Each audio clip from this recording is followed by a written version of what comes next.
होलाष्टक दरम्यान केलेल्या या चुका तुम्हाला त्रास देऊ शकतात, त्याकडे दुर्लक्ष करू नका. हिंदू धर्मात होलाष्टक काळाचे खूप महत्त्व आहे. होळीच्या अगदी 8 दिवस आधी ते सुरू होते. या काळात कोणतेही शुभ कार्य करण्यास मनाई आहे.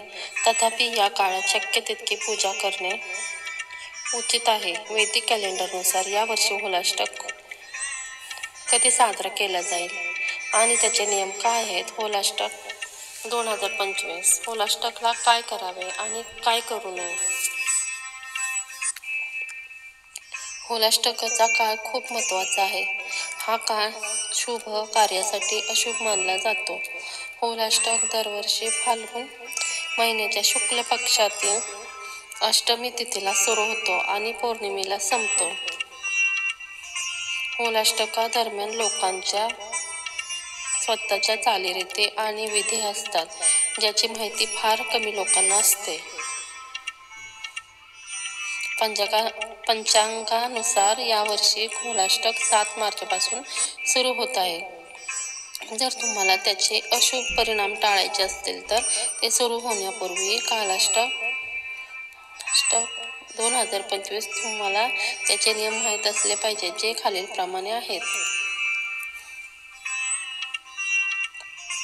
होलाष्टक कधी सुरू होत आहे? होलाष्टक 2025 शुभ मुहूर्त. हिंदू कॅलेंडरनुसार यावर्षी होलाष्टक 7 मार्चपासून सुरू होत आहे. त्याचवेळी ते होलिका दहनाच्या दिवशी म्हणजेच 13 मार्च 2025 रोजी संपेल. तर होळीचा सण 14 मार्च रोजी साजरा केला जाईल. होलाष्टक नियम. होलाष्टक दरम्यान केस आणि नखे कापणे टाळा. या काळात विवाह, मुंडन, संस्कार, नामकरण, गृहप्रवेश इत्यादी शुभ कामे करणे टाळावे. होलाष्टकाच्या वेळी लोकांना ब्रह्मचर्य पाळण्याचा सल्ला दिला जातो.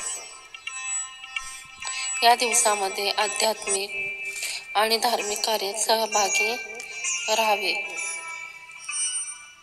या काळात भगवान विष्णूंची पूजा करावी.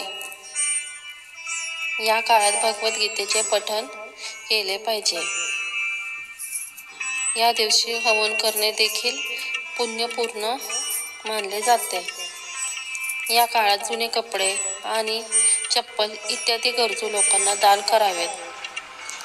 या काळात लसूण, कांदा, अंडी आणि मांस इत्यादी तामसिक पदार्थांचे सेवन टाळावे. या काळात घर आणि मंदिर दररोज स्वच्छ करावे.